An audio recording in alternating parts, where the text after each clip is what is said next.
ਗੁਰੂ ਵਾਹਿਗੁਰੂ ਜੀ। ਸ਼੍ਰੀ ਨਾਨਕ ਆਦ ਪੰਕਜ ਬੰਦਨ ਪਾਗ ਪੰਕਜ ਬੰਦਨ ਸਿਮਰਨ ਅੰਗਦ ਦੁਖ ਨਿਕੰਦਨ ਅਮਰਦਾਸ ਗੁਰ ਹਿਰਦੈ ਨਿਤ ਧਿਆਉ ਹਿਰਦੈ ਨਿਤ ਧਿਆਉ ਸ਼੍ਰੀ ਗੁਰੂ ਰਾਮਦਾਸ ਗੁਣ ਗਾਉ ਸ਼੍ਰੀ ਅਰਜਨ ਬਿਗਨਨ ਕੇ ਨਾਸ਼ਕ ਬਿਗਨਨ ਕੇ ਨਾਸ਼ਕ ਸ਼੍ਰੀ ਹਰਿਗੋਬਿੰਦ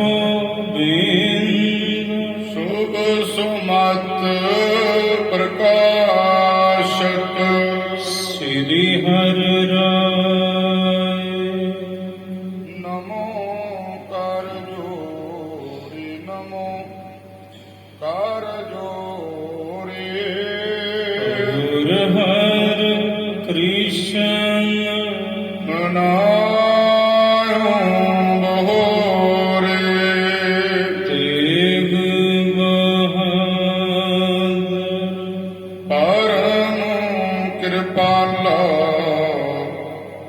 ਸਤਿਗੁਰ ਪਰਮ ਕਿਰਪਾਲਾ ਸ੍ਰੀ ਗੁਰੂ ਗੋਬਿੰਦ ਸਿੰਘ ਸਿੰਘ ਵਿਸ਼ਾਲਾ ਤਰਾਂ ਤਰਾਂ ਹਰ ਪੁਨ ਪੁਨ ਸੀਸਾ ਜੀ ਪੁਨ ਪੁਨ ਸੀਸਾ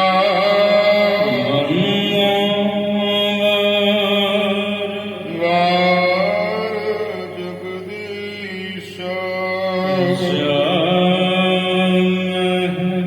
ਅੰਮ੍ਰਿਤ ਗਿਆਨ ਹੈ ਭਗਤ ਬੈਰਾਗ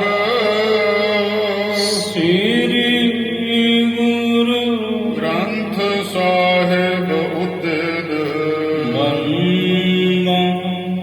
ਕਰ ਅਨੁਰਾਗ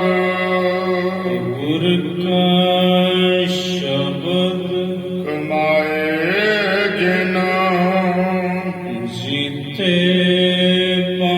ਜਿਨ ਬੇਕਾਰ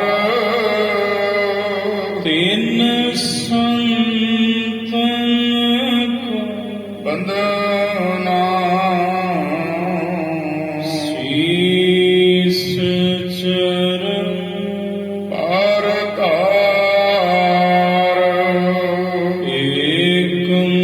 ਤਾਰ ਸਤਿਗੁਰੂ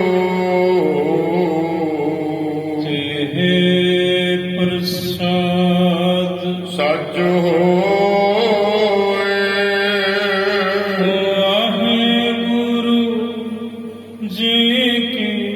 ਫਤਿਹ ਹੈ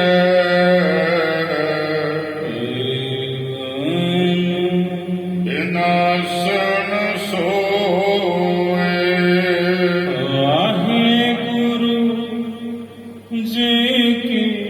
ਫਤਿਹ ਹੈ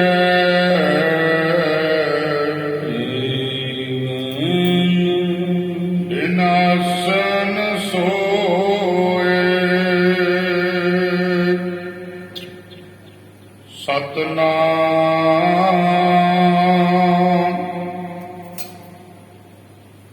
ਸ੍ਰੀ ਵਾਹਿਗੁਰੂ ਸਾਹਿਬ ਜੀ।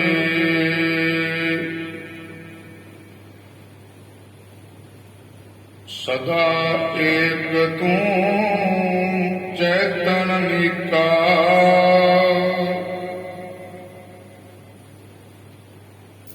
ਜਿਹ ਬਿਨ ਜੜ ਹੈ ਬ੍ਰਿੰਦ ਰਿਖੀ ਕਾ। ਸਦਾ ਏਕ ਤੂੰ ਚੈਤਨ ਨੀਕਾ, ਜਿਹ ਬਿਨ ਜੜ ਹੈ ਬਿੰਦ ਰਿਖੀ ਕਾ। ਸਾਧ ਸੰਗਤ ਜੀ, ਵਾਹਿਗੁਰੂ ਜੀ ਕਾ ਖਾਲਸਾ, ਵਾਹਿਗੁਰੂ ਜੀ ਕੀ ਫਤਿਹ। ਸ਼੍ਰਵਣ ਕੀਤਾ ਆਪ ਜੀ ਨੇ ਕੱਲ, ਚੱਲ ਰਹੀ ਇਸ ਲੜੀਵਾਰ ਗੁਰ ਇਤਿਹਾਸ ਸ੍ਰੀ ਗੁਰੂ ਨਾਨਕ ਪ੍ਰਕਾਸ਼ ਦੀ ਕਥਾ ਦੁਆਰਾ ਕਿ ਤਲਵੰਡੀ ਦੀ ਰਾਏ ਭੋਏ ਦੀ ਤਲਵੰਡੀ ਤੇ ਤਲਵੰਡੀ ਦੇ ਚੌਧਰੀ ਰਾਜੇ ਰਾਏ ਬੁਲਾਰ ਜੀ ਦੇ ਘਰੇ ਗੁਰੂ ਨਾਨਕ ਸਾਹਿਬ ਜੀ ਰਾਏ ਬੁਲਾਰ ਜੀ ਨੂੰ ਸਵੈ ਸਰੂਪ ਦੇ ਗਿਆਨ ਦਾ ਉਪਦੇਸ਼ ਬਖਸ਼ ਰਹੇ ਨੇ। ਸਾਹਿਬ ਕਹਿੰਦੇ, ਰਾਏ ਜੀ ਤੁਸੀਂ ਤਨ ਵੀ ਨਹੀਂ, ਤੁਹਾਡਾ ਸਵੈ ਸਰੂਪ ਦੇਹ ਨਹੀਂ, ਕਾਇਆ ਨਹੀਂ, ਤੇ ਤੁਹਾਡਾ ਸਵੈ ਸਰੂਪ ਜਿਹੜਾ ਤੁਸੀਂ ਮੰਨੀ ਬੈਠੇ ਹੋ, ਅੱਖਾਂ, ਨੱਕ, ਕੰਨ, ਤੁਚਾ, ਹੱਥ, ਪੈਰ, ਤਮਾਮ ਇੰਦਰੀ, ਇਹ ਇੰਦਰੇ ਵੀ ਨਹੀਂ ਤੁਹਾਡਾ ਸਵੈ ਸਰੂਪ। ਕਿਉਂਕਿ ਇੰਦਰੇ ਇਹ ਜੜ ਨੇ ਆਪਣੇ ਆਪ ਵਿੱਚ ਚੇਤਨ ਦੀ ਸੱਤਾ ਪ੍ਰਾਪਤ ਕਰਕੇ ਕੰਨ ਸੁਣ ਰਹੇ ਨੇ, ਜੀਭ ਬੋਲ ਰਹੀ ਹੈ, ਅੱਖੀਆਂ ਵੇਖ ਰਹੀਆਂ ਨੇ, ਪੈਰ ਚੱਲਦੇ ਨੇ, ਹੱਥ ਆਪਣਾ ਕੰਮ ਕਰਦੇ ਨੇ। ਤੇ ਜੇ ਚੇਤਨ ਨਾ ਹੋਵੇ ਤੇ ਤਮਾਮ ਇੰਦਰੇ ਜੜ, ਕਿਉਂਕਿ ਮ੍ਰਿਤੂ ਤੋਂ ਉਪਰੰਤ ਅੱਖਾਂ ਵੇਖ ਨਹੀਂ ਸਕਦੀਆਂ। ਇਹੀ ਅੱਖੀਆਂ ਜਿਹੜੀਆਂ ਮਟਕ ਮਟਕ ਮਟਕਾਉਂਦੇ ਆ ਅਸੀਂ, ਇਹ ਵੀ ਅੱਖਾਂ ਖੁੱਲੀਆਂ ਹੋਈਆਂ, ਪਰਿਵਾਰ ਇਹ ਫਿਰ ਬੰਦ ਕਰਦਾ ਹੈ, ਮੁਰਦੇ ਦੀਆਂ ਅੱਖਾਂ। ਸਾਹਿਬ ਕਹਿੰਦੇ, ਇਸ ਲਈ ਰਾਏ ਜੀ ਤੁਹਾਡਾ ਸਵੈ ਸਰੂਪ ਇੰਦਰੇ ਨਹੀਂ ਹਨ। ਸਦਾ ਏਕ ਤੂੰ ਚੈਤਨ ਨੀਕਾ, ਤੁਸੀਂ ਇੱਕ ਚੇਤਨ ਸਰੂਪ ਹੋ ਸਦਾ ਹੀ, ਪਰ ਨੀਕਾ ਭਲਾ ਹੈ। ਇਹ ਤੁਹਾਡਾ ਸਰੂਪ ਤੂੰ ਸਤ ਚਿਤ ਆਨੰਦ ਸਰੂਪ ਹੈ। ਇਹ ਰਾਏ ਬੁਲਾਰ, ਜਿਹ ਬਿਨ ਜੜ ਹੈ ਬ੍ਰਿੰਦ ਰਿਖੀ ਕਾ। ਜਿਸ ਤੁਹਾਡੇ ਸਵੈ ਸਰੂਪ ਆਤਮ ਤੋਂ ਬਿਨਾ ਤਮਾਮ ਇੰਦਰੇ ਜੜ ਨੇ, ਅੱਖੀਆਂ ਵੇਖ ਨਹੀਂ ਸਕਦੀਆਂ, ਕੰਨ ਸੁਣ ਨਹੀਂ ਸਕਦੇ, ਰਸਨਾ ਬੋਲ ਨਹੀਂ ਸਕਦੀ। ਜਦੋਂ ਪ੍ਰਾਣ ਪੰਖੇਰੂ ਹੁੰਦੇ ਹਨ, ਅੰਧ ਮੂਕ ਗੂੰਗੇ ਪੁਨ ਜੇ। ਅੰਨੇ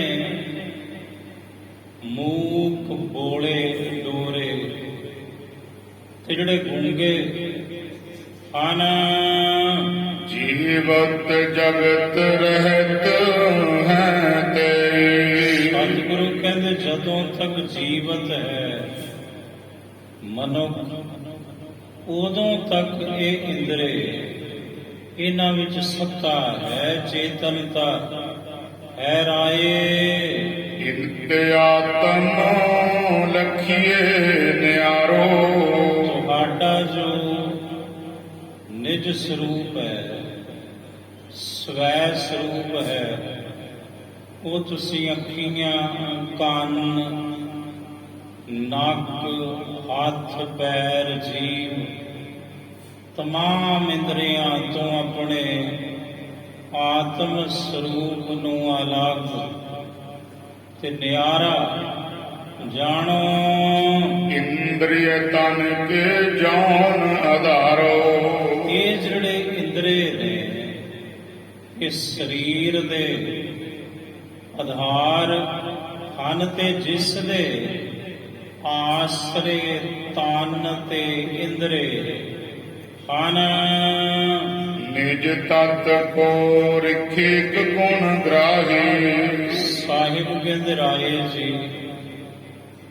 ਪੰਜੇ ਤੱਤ ਹਨ ਤੇ ਪੰਜਾਂ ਤੱਤਾਂ ਦੇ ਪੰਜ ਵਿਸ਼ੇ ਹਨ। ਹਰ ਤੱਤ ਦਾ ਆਪਣਾ ਵਿਸ਼ਾ ਤੇ ਹਰ ਇੰਦਰੇ ਦਾ ਆਪਣਾ ਗੁਣ ਹੁੰਦਾ ਜੇ। ਨਭ ਕੋ ਸ਼ਬਦ ਸ਼ਰਵਣ ਗਹਿਤਾਈ, ਆਕਾਸ਼ ਦਾ ਸ਼ਬਦ ਹੈ, ਆਕਾਸ਼ ਦਾ ਸ਼ਬਦ ਇਹ ਬਾਣੀ ਹੈ, ਆਵਾਜ਼ ਹੈ ਤੇ ਸ਼ਬਦ ਕੰਨਾਂ ਦਾ ਵਿਸ਼ਾ ਹੈ। ਸ਼ਬਦ ਨੂੰ ਸੁਣਨਾ ਹੋਵੇ ਤੇ ਕੰਨਾਂ ਦੀ ਜ਼ਰੂਰਤ ਹੈ। ਆਕਾਸ਼ ਦਾ ਗੁਣ ਸ਼ਬਦ, ਜਿਹੜਾ ਸ਼ਬਦ ਹੈ ਕੰਨਾਂ ਦਾ ਵਿਸ਼ਾ ਹੁੰਦਾ ਏ। ਤੁਚਾ ਵਾਉ ਕਿ ਇੰਦਰ ਜਾਨ, ਤੇ ਜਿਹੜੀ ਤੁਚਾ ਹੈ ਚਮੜੀ, ਵਾਯੂ, ਹਵਾ ਦਾ ਜਿਹੜਾ ਵਿਸ਼ਾ ਹੈ ਉਹ ਹੈ ਚਮੜੀ, ਤੇ ਚਮੜੀ ਦਾ ਗੁਣ ਹੈ ਸਪਰਸ਼ਤਾ ਨੂੰ ਗ੍ਰਹਿਣ ਕਰਨਾ।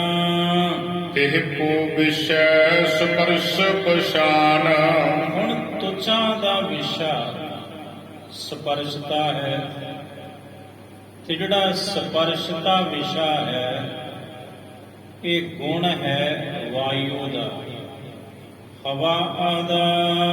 ਜਿਹ ਸੁਭਾਉ ਤਾਂ ਕੋ ਸੋ ਗਹਿਰੀ, ਜਿਤਨੇ ਤੱਤ ਨੇ ਜੋ ਜੋ ਉਹਨਾਂ ਦਾ ਵਿਸ਼ਾ ਹੈ ਤੇ ਜਿਤਨੇ ਸਾਡੇ ਇੰਦਰੇ ਨੇ ਇਹ ਆਪਣੇ ਆਪਣੇ ਉਸ ਵਿਸ਼ੇ ਨੂੰ, ਸੁਭਾਅ ਨੂੰ ਗ੍ਰਹਿਣ ਕਰਦੇ ਨੇ। ਇਹਨਾਂ ਨੂੰ ਦੂਜਿਆਂ ਤੱਕ ਕੋਈ ਮਤਲਬ ਨਹੀਂ।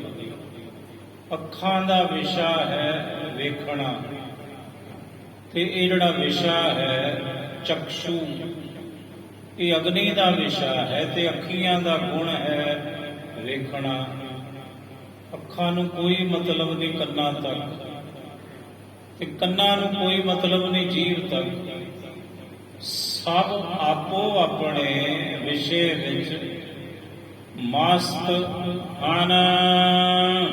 ਬਾਦ ਅਹੰਤਾ ਤੂੰ ਕਿਉ ਲਹਈ, ਸਾਹਿਬ ਕਹਿੰਦੇ ਰਾਏ ਜੀ ਐਵੇਂ ਵਿਅਰਥ ਮੈਂ ਮੇਰੀ ਪਕੜ ਹੰਗਤਾ ਤੁਸਾਂ ਕਿਉਂ ਧਾਰਨ ਕੀਤੀ ਹੈ। ਵੀ ਮੇਰਾ ਵਾਸਤਵ ਸਰੂਪ ਇੰਦਰੇ ਹੈ, ਮੇਰਾ ਨਿਜ ਸਰੂਪ ਇੰਦਰੇ ਹੈ। ਇਹ ਜਿਹੜੀ ਤੁਸਾਂ ਪਕੜ ਧਾਰਨ ਕੀਤੀ ਹੈ ਰਾਏ ਜੀ ਇਹ ਫਜ਼ੂਲ ਹੈ, ਵਿਅਰਥ ਹੈ ਸਭ। ਚੱਕ ਅਗਣੀ ਕੇ ਗੁਣ ਤਿਹ ਰੂਪਾ, ਅਗਨੀ ਦਾ ਗੁਣ ਹੈ ਚਕਸ਼ੂ ਨੇਤਰ, ਤੇ ਨੇਤਰਾਂ ਦਾ ਵਿਸ਼ਾ ਕੀ ਹੈ? ਰੂਪ। ਅੱਖੀਂ ਵੇਖ ਨਾ ਰਚੀਆਂ ਬਹੁਰੰਗ ਤਮਾਸ਼ੇ। ਅੱਖਾਂ ਦਾ ਵਿਸ਼ਾ ਹੈ ਰੂਪ ਵੇਖਣਾ, ਸੁਹੱਪਣ ਨੂੰ ਵੇਖਣਾ, ਸੁੰਦਰਤਾ ਨੂੰ ਤੱਕਣਾ। ਤੇ ਇਹ ਜਿਹੜਾ ਸੁਭਾਅ ਹੈ ਅੱਖੀਆਂ ਦਾ, ਇਹ ਵਿਸ਼ਾ ਹੈ ਅੱਗ ਰੂਪੀ ਤਤ ਦਾ। ਸੋ ਤਿਹ ਗਹਿ ਸਮਝਿਆ ਰੂਪਾ। ਇਹ ਰਾਜਨ ਸਮਝੋ, ਜਿਸ ਜਿਸ ਤਤ ਦਾ ਜਿਹੜਾ ਜਿਹੜਾ ਵਿਸ਼ਾ ਹੈ, ਤੇ ਜਿਸ ਜਿਸ ਅੰਦਰੇ ਇੰਦਰੇ ਦਾ ਗੁਣ ਹੈ, ਸੁਭਾਅ ਹੈ, ਉਹੀ ਉਹੀ ਇੰਦਰੇ ਸਾਡੇ ਉਸੇ ਆਪਣੇ ਗੁਣ ਨੂੰ, ਸੁਭਾਅ ਨੂੰ ਗ੍ਰਹਿਣ ਕਰਦੇ ਹਨ। ਜਲ ਕੇ ਜਿਹੇ ਸੋ ਰਸ ਗੁਣ ਤਾਹੀ। ਪਾਣੀ ਰੂਪੀ ਤਤ ਦਾ ਵਿਸ਼ਾ ਹੈ ਕਿ ਰਸ, ਜਿਹੜਾ ਰਸ ਹੈ, ਹੁਣ ਇਹ ਸੁਭਾਅ ਹੈ ਜੀਵ ਦਾ। ਜਿਹੜਾ ਰਸ ਹੈ ਇਹ ਵਿਸ਼ਾ ਹੈ ਪਾਣੀ ਰੂਪੀ ਤਤ ਦਾ। ਜਾਨੋ ਵਿਸ਼ੈ ਸਾਧਕੋ ਗ੍ਰਾਹੀ। ਜਾਣਨਾ ਕਰੋ, ਸਵਾਦ ਗ੍ਰਹਿਣ ਕਰਨੇ। ਇਹ ਬਕਬਕਾ ਹੈ, ਮਿੱਠਾ ਹੈ, ਨਮਕੀਨ ਹੈ, ਕੌੜਾ ਹੈ, ਫਿੱਕਾ ਹੈ। ਇਹ ਸੁਭਾਅ ਹੈ ਸਾਡੀ ਜੀਵ ਦਾ। ਇਹ ਸਵਾਦ ਦੱਸੇਗੀ ਕਿਹੋ ਜਿਹਾ ਸਵਾਦ ਹੈ ਕਿਸੇ ਪਦਾਰਥ ਦਾ। ਪਰ ਜਿਹੜਾ ਇਹ ਵਿਸ਼ਾ ਹੈ ਇਹ ਪਾਣੀ ਰੂਪੀ ਤਤ ਦਾ ਵਿਸ਼ਾ ਹੈ। ਸਿਤ ਕੀ ਘਰਾਣ ਗੰਧ ਗੁਣ ਜਾਣ। ਤੇ ਧਰਤੀ ਦਾ ਵਿਸ਼ਾ ਕੀ ਹੈ? ਘਰਾਣ, ਸੁਗੰਧੀ। ਤੇ ਸੁਗੰਧੀ ਜਿਹੜਾ ਹੈ ਸੁਭਾਅ ਕਿਹਦਾ ਹੈ? ਸਾਡੇ ਨੱਕ ਦਾ। ਨੱਕ ਦੱਸੇਗਾ ਖੁਸ਼ਬੂ ਆ ਰਹੀ ਹੈ ਕਿ ਬਦਬੂ ਆ ਰਹੀ ਹੈ, ਇਹ ਮਹਿਕ ਕੈਸੀ ਹੈ, ਅਤਰ ਦੀ ਹੈ, ਕਿਸੇ ਸੈਂਟ ਦੀ ਹੈ, ਕਿਸੇ ਫੁੱਲ ਦੀ ਹੈ, ਕਿਸੇ ਬੂਟੀ ਦੀ ਹੈ। ਇਹ ਗਿਆਨ ਨੱਕ ਨੂੰ ਹੈ, ਕਿਉਂਕਿ ਨੱਕ ਦਾ ਗੁਣ ਹੈ ਸੁਗੰਧੀ, ਦੁਰਗੰਧੀ, ਖੁਸ਼ਬੂ, ਮਹਿਕ, ਖੁਸ਼ਬੂ, ਬਦਬੂ, ਉਹਨੂੰ ਪਕੜਨਾ। ਗਹੇ ਸੁਤਾਂ ਕੋ ਲਿਓ ਪਛਾਨ। ਪਾਸੇ ਪਛਾਣ ਲਵੋ। ਇਹ ਨੱਕ ਜਿਹੜਾ ਹੈ ਇਹ ਪਕੜ ਕਰਦਾ ਹੈ ਬਈ ਸੁਗੰਧੀ ਹੈ ਕਿ ਦੁਰਗੰਧੀ ਹੈ। ਕਿਉਂ? ਕਿਉਂਕਿ ਇਹਦਾ ਸੁਭਾਅ ਹੈ ਨੱਕ ਦਾ। ਅਸ ਇਨ ਸਹਿਜ ਸੁਭਾਏ ਵਿਚਾਰੋ। ਇੰਜ ਇਹਨਾਂ ਦਾ ਸੁਭਾਅ ਹੈ। ਜਿਹੜੇ ਤਮਾਮ ਇੰਦਰੇ ਨੇ ਉਹਨਾਂ ਦਾ ਆਪੋ ਆਪਣਾ ਸੁਭਾਅ ਹੈ। ਤੇ ਜਿਹੜੇ ਇਹ ਵਿਸ਼ੇ ਨੇ ਪੰਜਾਂ ਤੱਤਾਂ ਦੇ ਹਨ। ਆਪਣ ਅਹੰਤਾ ਕਿਉ ਤੁਮ ਧਾਰੋ। ਤੁਸੀਂ ਕਿਉਂ ਆਪਣੀ ਪਕੜ, ਆਪਣੀ ਅਹੰਤਾ, ਆਪਣੀ ਮੈਂ ਮੇਰੀ ਇੰਦਰੀਆਂ ਵਿੱਚ ਕਿਉਂ ਰੱਖਦੇ ਹੋ? ਤੁਹਾਡਾ ਸਵੈ ਸਰੂਪ ਇਹ ਇੰਦਰੇ ਨਹੀਂ ਹਨ। ਸਭ ਰਿਖੇ ਕਲਖੀਏ ਦੁਖ ਕੂਪਾ। ਇਹ ਜਿਤਨੇ ਇੰਦਰੇ ਨੇ ਰਾਜਨ, ਇਹ ਰਾਏ ਗੁਲਾਰ, ਇਹ ਦੁੱਖਾਂ ਦਾ ਖੂਹ ਜਾਣਦਾ। ਇਹ ਤਮਾਮ ਦੁੱਖਾਂ ਦਾ ਖੂਹ ਹੈ ਤੇ ਤਮਾਮ ਦੁੱਖਾਂ ਦੇ ਕਾਰਨ ਬਣਦੇ ਨੇ। ਕੰਨ, ਜੀਵ, ਅੱਖੀਆਂ ਤੇ ਬਾਕੀ ਇੰਦਰੇ। ਤੋਰ ਸਰੂਪ ਆਨੰਦ ਅਨੂਪਾ। ਤੁਹਾਡਾ ਸਰੂਪ ਹੈ ਆਨੰਦ ਸਰੂਪ, ਉਪਮਾ ਤੋਂ ਰਹਿਤ। ਜੋ ਤੁਹਾਡਾ ਸਵੈ ਸਰੂਪ ਹੈ, ਨਿਜ ਸਰੂਪ ਹੈ, ਜੋ ਤੁਹਾਡਾ ਆਤਮ ਸਰੂਪ ਹੈ, ਉਹ ਆਨੰਦ ਸਰੂਪ ਹੈ। ਇਹ ਦੁੱਖ ਰੂਪ ਨੇ ਇੰਦਰੇ, ਇਹ ਦੁੱਖਾਂ ਦਾ ਖੂਹ ਹੈ। ਪਰ ਜਿਹੜਾ ਸਵੈ ਸਰੂਪ ਹੈ ਤੁਹਾਡਾ ਆਤਮ, ਉਹ ਆਨੰਦ ਸਰੂਪ ਹੈ ਤੇ ਉਪਮਾ ਤੋਂ ਰਹਿਤ ਹੈ। ਸੁਨੰਗੋ ਅਹੰ ਗੁਲਾਰ ਵਿਸਾਰੇ। ਕਹਿੰਦੇ ਸੁਣ ਕੇ ਰਾਏ ਬੁਲਾਰ ਜੀ ਨੇ ਕਿਹਾ ਸਤ ਬਚਨ ਮਹਾਰਾਜ, ਚਲੋ ਤੁਹਾਡਾ ਹੁਕਮ, ਜਿਹੜੀ ਮੈਂ ਪਕੜ ਧਾਰਨ ਕੀਤੀ ਸੀ ਇੰਦਰੀਆਂ ਵਿੱਚ, ਉਹ ਵੀ ਮੈਂ ਛੱਡ ਦਿੱਤੀ, ਕਿਉਂਕਿ ਸਮਝ ਆ ਗਈ ਨਾ ਮੈਂ ਸਰੀਰ ਹਾਂ, ਨਾ ਮੈਂ ਇੰਦਰੀ ਹਾਂ।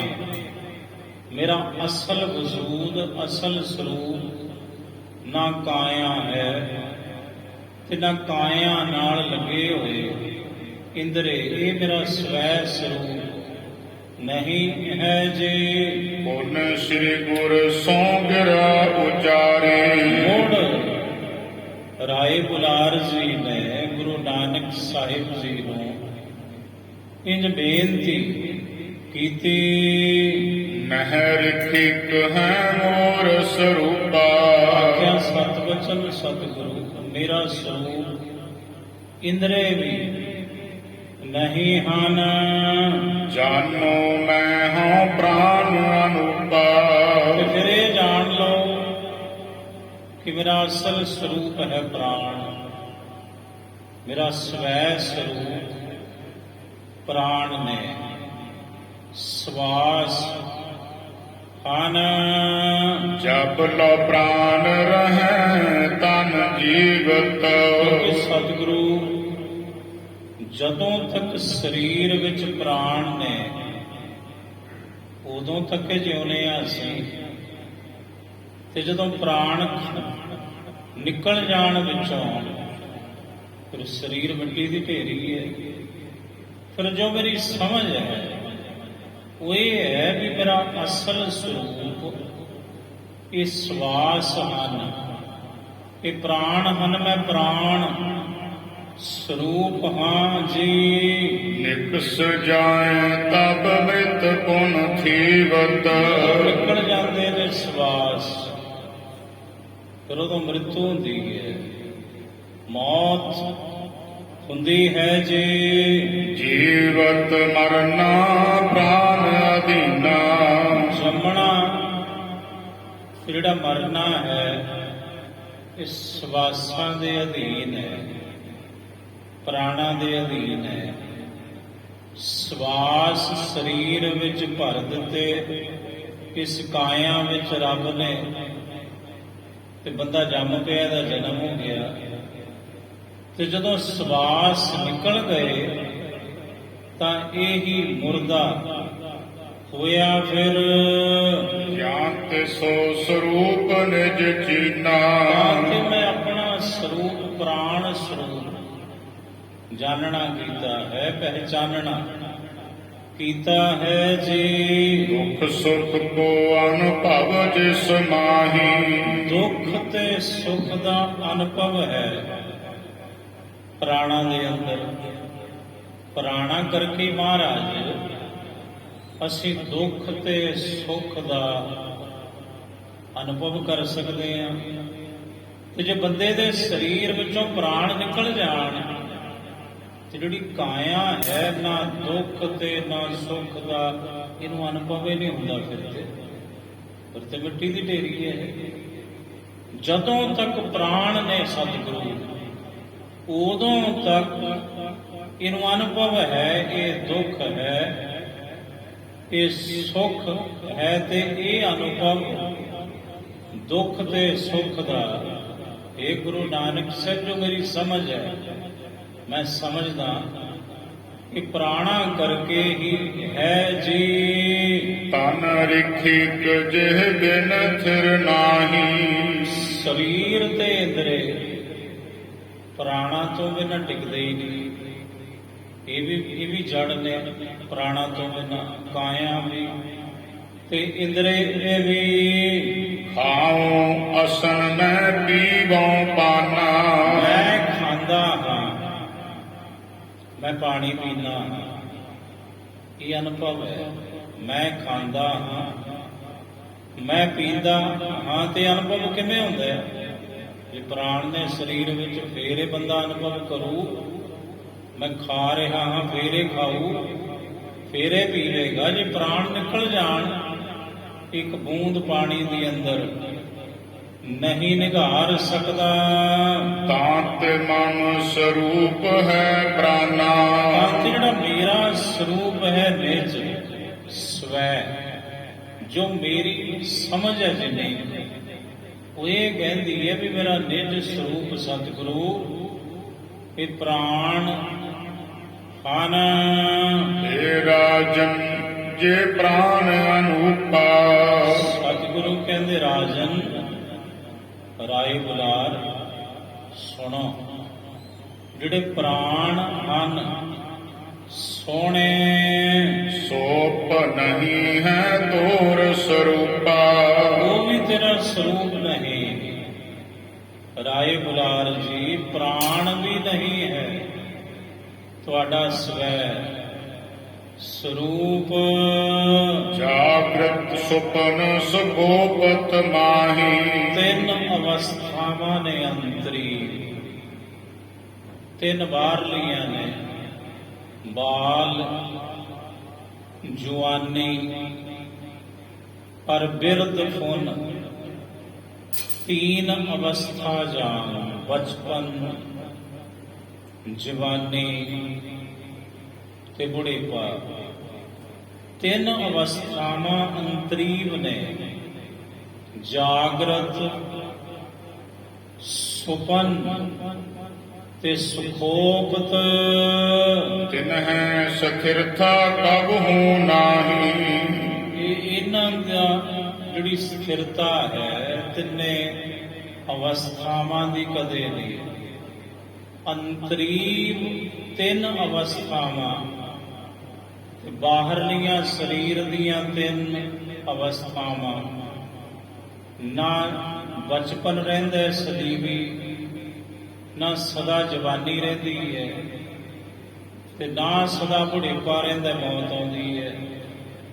ਇਸੇ ਤਰ੍ਹਾਂ ਜਾਗਰਤ, ਸੁਪਨ ਤੇ ਸੁਖੋਪ ਜਿਹੜੀਆਂ ਤਿੰਨ ਅਵਸਥਾਵਾਂ ਨੇ, ਇਹਨਾਂ ਵਿੱਚ ਵੀ ਸਥਿਰਤਾ ਨਹੀਂ ਹੈ। ਇਨ ਸਮਾਨ ਨਹਿ ਤੇਰੀ ਰੀਤਾ। ਇਹਨਾਂ ਦੇ ਸਮਾਨ ਭਾਵ ਇਹਨਾਂ ਵਿੱਚ ਵੀ ਸਥਿਰਤਾ ਨਹੀਂ, ਤੇ ਇਹ ਵੀ ਤੁਹਾਡਾ ਸਰੂਪ ਨਹੀਂ। ਇਨ ਤੇ ਆਪ ਲਖੋ ਵਿਪਰੀਤਾ। ਤੁਸੀਂ ਇਹਨਾਂ ਤੋਂ ਆਪਣੇ ਆਪ ਨੂੰ ਵਿਪਰੀਤ ਜਾਣੋ। ਤੁਹਾਡਾ ਸਰੂਪ ਪ੍ਰਾਣ ਵੀ ਨਹੀਂ ਹਨ। ਜਾਗਰਤ ਸੁਪਨ ਭੋਗ ਸ਼੍ਰਮ ਪਾਵਾ। ਜਾਗਰਤ ਸੁਪਨ, ਜਦੋਂ ਬੰਦਾ ਥਕਾਵਟ ਵਿੱਚ ਹੁੰਦਾ ਹੈ, ਥੱਕ ਹਾਰ ਕੇ ਕੰਮ ਕਾਰ ਕਰਕੇ ਮੰਜੇ ਤੇ ਡਿੱਗਦਾ ਹੈ, ਜਾਗਰਤ ਤੋਂ ਫਿਰ ਸੁਪਨ ਵਿੱਚ ਜਾਂਦਾ ਹੈ। ਫਿਰ ਇਹਨੂੰ ਸੁਪਨੇ ਆਉਂਦੇ ਨੇ ਤਰ੍ਹਾਂ ਤਰ੍ਹਾਂ ਦੇ ਨਿਰਾਲੇ, ਕਿਤੇ ਰੰਗੀਨ, ਕਿਤੇ ਕਿਹੋ ਜਿਹੇ, ਕਿਤੇ ਕਿਹੋ ਜਿਹੇ। ਫਿਰ ਇਹ ਸੁਪਨੇ ਲੈਂਦਾ ਹੈ, ਸੁਪਨੇ ਵੇਂਦਾ ਏ। ਬਹੁਰ ਸੁਖੋਪਤ ਮਾਹੇ ਸਿਧਾਵਾ। ਹੁਣ ਸੁਪਨ ਤੋਂ ਇਸ ਖੋਪਤ ਅਵਸਥਾ ਵਿੱਚ ਚਲਿਆ ਜਾਂਦਾ ਹੈ। ਫਿਰ ਘਨਾਨੰਦ ਕੇ ਬੀਚ ਸਮਾਵੈ। ਘਨਾਨੰਦ, ਸਭ ਤੋਂ ਵੱਡਾ ਜੋ ਆਨੰਦ ਹੈ, ਜੋ ਤੁਹਾਡਾ ਨਿਜ ਸਰੂਪ ਹੈ, ਫਿਰ ਉਹਦੇ ਵਿੱਚ ਸਮਾਉਂਦਾ ਹੈ। ਇਹ ਜੀਵ ਬ੍ਰਿਤ ਬਿਹੀਨ ਨ ਆਵੈ ਜਾਵੈ। ਸਤਿਗੁਰੂ ਕਹਿੰਦੇ ਬਿਰਤੀ ਜਿਹੜੀ ਹੈ ਨਾ, ਇਹ ਬਿਰਤੀ ਐਸੀ ਫਿਰ ਦੀ ਟਿਕਦੀ ਹੈ, ਫਿਰ ਨਾ ਆਉਂਦੀ ਹੈ ਨਾ ਜਾਂਦੀ। ਇਹ ਹੈ ਜੋ ਹੈ ਸਦਾ ਅਚਲ ਅਨੂਪਾ। ਤੁਹਾਡਾ ਸਰੂਪ ਜਿਹੜਾ ਹੈ ਰਾਏ ਜੀ, ਉਹ ਸਦਾ ਹੀ ਅਚਲ ਸਰੂਪ ਹੈ। ਤਿੰਨੇ ਅੰਤਰੀਵ ਅਵਸਥਾਵਾਂ ਵੀ ਬਦਲਦੀਆਂ ਨੇ, ਬਾਹਰੀ ਸਰੀਰ ਦੀਆਂ ਅਵਸਥਾਵਾਂ ਵੀ, ਬਦਲਦੀਆਂ ਨੇ। ਜਿਸ ਵਿੱਚ ਬਦਲਾਓ ਹੈ ਉਹ ਤੁਹਾਡਾ ਸਵੈ ਸਰੂਪ ਨਹੀਂ, ਕਿਉਂਕਿ ਰੱਬ ਦੇ ਅੰਦਰ ਬਦਲਾਓ ਨਹੀਂ।